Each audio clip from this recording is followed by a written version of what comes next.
OK 哦，好，那我们再回来这样做一个总结，好，反正简单来说。我们刚刚看到好多的文章，对不对？我们刚刚看到很多是什么？我们刚刚说了嘛，369什么鬼的都是什么？都是一个论点讲到。我们也看到一个论点加上一个 evaluation。我们也看到论点怎么样呢？论点出现之后怎么样？论点出现之后直接接了 evaluation 之后，还要接第二个论点，或者是2个论点先完，再接什么2个 evaluation。OK 吗？好，然后呢，我们看到说文章架构讲完之后，最后会出什么？最后是 extension。所以我们在看文章的时候，其实我们可以这样做，最后可以整理出一个架构是什么？前1/3的时候，我们先找主题。看到主题是现象，我们找解释；看到主题是问题，我们找方法。好，然后呢，用这个样的想法去预测说，等一下 argument 会在哪一句话出现。看到 argument 之后，下一步要做什么？我们看转折有没有出现。好，来，你看我们真的流程是怎么做的哦？好，我们写在这个地方。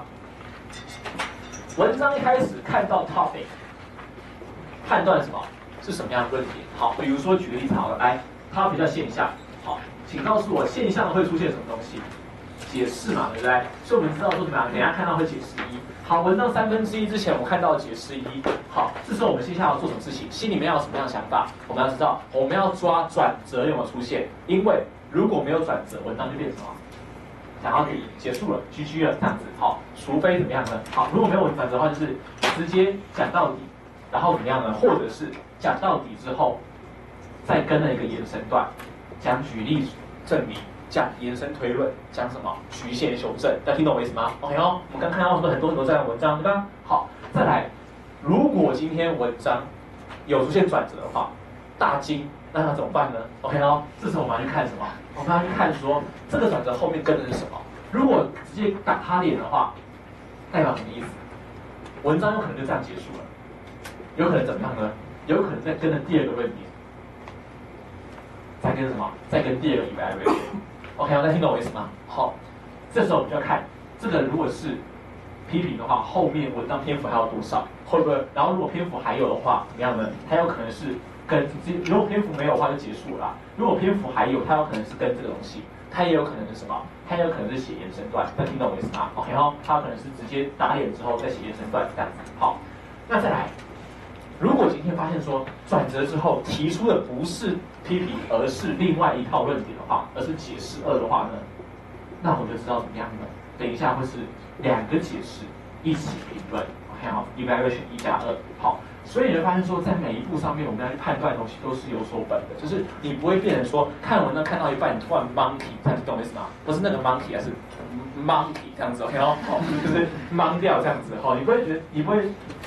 突然就是看文章看到一半都不知道要怎么做，然后呢，看完整篇文章之后，问自己，看到主题，突然问自己说，我刚才看什么，然后去看过一遍，这样很心酸，这样听懂我意思吗 ？OK 哦，好，就是我们看文章会有一个就是会有顺序性，但如果文章在一半的地方，好，2/3第2段一开头呢，如果没有什么，如果没有转折的话，这篇文章不会再有另外一个态度了。你要知道 ，OK 哦，因为作者不可能把另外的态度放在最后一句话才出来，因为那太瞎了，你懂我意思吗？好，就是人完全翻脸不认账前面的东西。好，他如果要讲他希望新的态度的话，一定会在文章的中间地方就跟你提示说，我有不一样的想法，然后接下来用后面那段想法怎么样呢？在后面那段篇幅讲他新的观点这样子 ，OK 哦，好，然后最后遇到 extension 段的时候，判断作用这样子。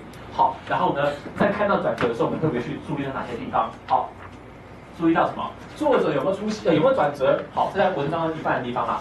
作者有没有出现？然后再来反驳的态度到底是攻击结论、攻击推论还是忽略因素？然后再来就是什么？到底他只是一个单纯的靠邀你，还是什么？还是他有提出一个完全自己的想法？好，一个替代的方案这样子。OK 哦，好，这是我们今天这个表格的意思。那另外还有什么？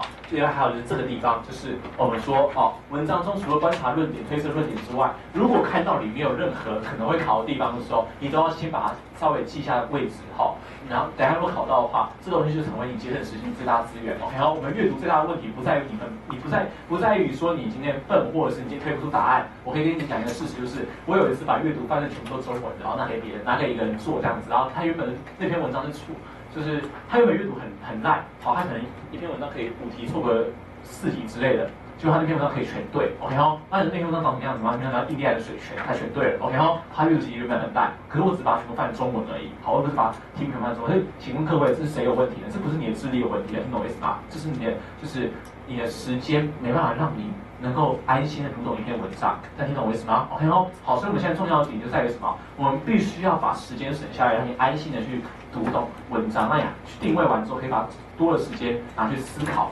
选项跟连接这些相关性，这样子。好，所以我们今天的目的是干嘛？节省时间而已。我们只是真的在节省，就是你读文章的时候的那个意思理解时间。所以请各位不要去背答案，拜托拜托拜托。OK 哦，好，我们今天的。